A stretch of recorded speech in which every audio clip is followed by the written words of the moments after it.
बहुत पुरानी बात है। किसी घने जंगल में एक तालाब था जिसमें ढेर सारे मेंढक रहते थे।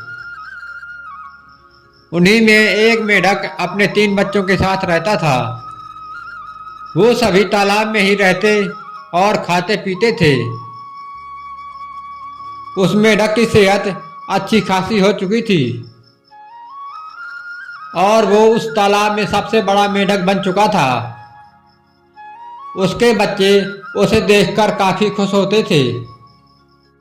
उसके बच्चों को लगता था कि उनके पिता ही दुनिया में सबसे बड़े और बलवान हैं, उनसे बड़ा कोई नहीं है। मेंढक भी अपने बच्चों को अपने बारे में झूठी कहानियां सुनाता रहता था और उनके सामने शक्तिशाली होने का दिखावा करता था।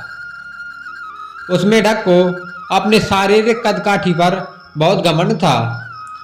ऐसे ही दिन बीतते गए और वह मेंढक तालाब का राजा बना बैठा था और अपने बच्चों को अपनी बहादुरी के किस्से सुनाया करता था।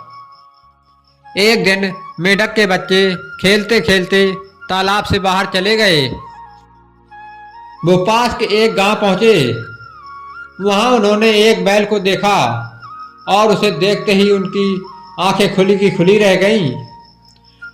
उन्होंने कभी इतना बड़ा जानवर नहीं देखा था। वो बैल को देखकर डर गए और बहुत ज्यादा हैरान हो गए। वो बैल को देखे जा रहे थे और बैल मजे से घास चर रहा था।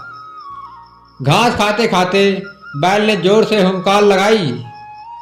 बस फिर क्या था, मेंढक के 3 बच्चे डर के मारे भागकर तालाब में अपने पिता के पास आ गए।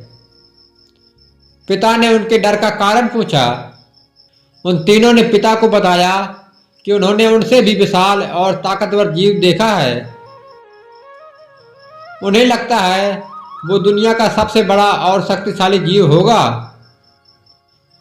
यह सुनते ही मेंढक के अहंकार को ठेस पहुंची। उसने एक लंबी सांस भरकर खुद को फुला लिया और कहा, क्या वो उससे भी बड़ा जीव था? उसके बच्चों ने कहा, हाँ, वो तो आपसे भी बड़ा जीव था। मेंढक को गुस्सा आ गया। उसने और ज्यादा सांस भरकर खुद को फुलाया और फिर पूछा, क्या अब भी वो जीव बड़ा था? बच्चों ने कहा, ये तो कुछ नहीं पिताजी, वो आपसे कई गुना बड़ा था। मेंढक से यह सुना नहीं गया। वह सांस फुला फुलाकर खुद को गुब्बारे की तरह फुलाता चला गया। फिर एक वक्त ऐसा आया,